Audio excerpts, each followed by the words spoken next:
je peux le dire, je ne serai jamais en faveur du mariage homosexuel. Ça soit très clair. Maintenant, je suis ouvert à la discussion sur la question de la dépénalisation.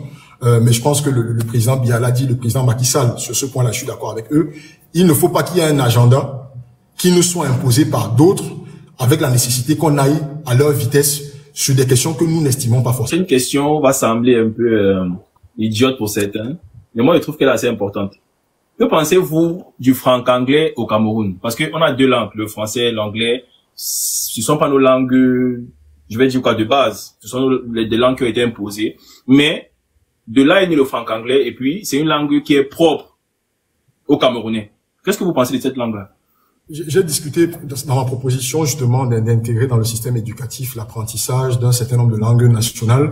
J'ai discuté avec des linguistes qui m'ont dit qu'on pourrait faire autrement. Et notre programme, il est agile, hein, c'est-à-dire que nous sommes conscients que nous n'avons pas la science infuse, nous n'avons pas l'intelligence suprême. Et il faut continuer d'écouter ceux qui peuvent nous permettre d'enrichir nos propositions. Et donc, les linguistes avec qui j'ai discuté sur cette question-là me disent qu'on a justement la capacité de créer une langue nationale à partir de nos héritages, c'est-à-dire des langues traditionnelles, nos langues maternelles, comme on a l'habitude de dire, mais aussi de l'héritage qu'on a du français et de l'anglais. Même si on veut s'en départir totalement, ça fait partie de notre histoire. Donc, je pense que le franc-anglais pourrait, et là je suis pas spécialiste de la chose, mais pourrait servir de base pour construire une langue nationale camerounaise. Il faudra peut-être offrir la plateforme aux linguistes pour faire ce travail-là. C'est une richesse que nous avons créée nous-mêmes. Elle est faite d'héritage de chez nous et des héritages d'ailleurs. Je pense qu'il y a moyen d'y travailler pour pouvoir ressortir de là quelque chose qui ressemble à notre imaginaire. Voilà. Mais je pense que le franc-anglais actuel est encore un peu trop basé sur le français et l'anglais.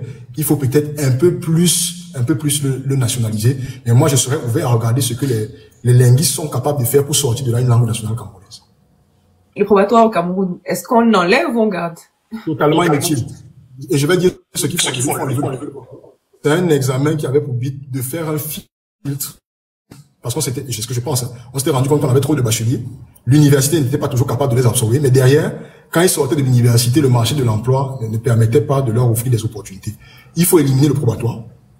Il faut éliminer les sous-préfets, comme j'ai dit, et les gouverneurs. On ne peut pas avoir dans notre pays des dirigeants publics qui sont élus sous la coupe de personnes qui sont nommées. Donc le sous-préfet n'a plus d'existence dans le Cameroun que nous pensons. Le gouverneur, le maire a la totale, le plein pouvoir sur la gestion du développement local. Et le président de la région aura également le plein pouvoir dans l'administration de la région. On n'aura plus besoin de gouverneur. De même, le Sénat, pour moi, qui nous consomme pratiquement 20 milliards par année, n'a aucune utilité dans un État fédéral tel que nous le concevons, où l'Assemblée régionale, qui est le conseil régional actuellement, fera son travail à l'échelle locale, et où le lien entre les territoires locaux et l'État central sera assuré par l'Assemblée nationale.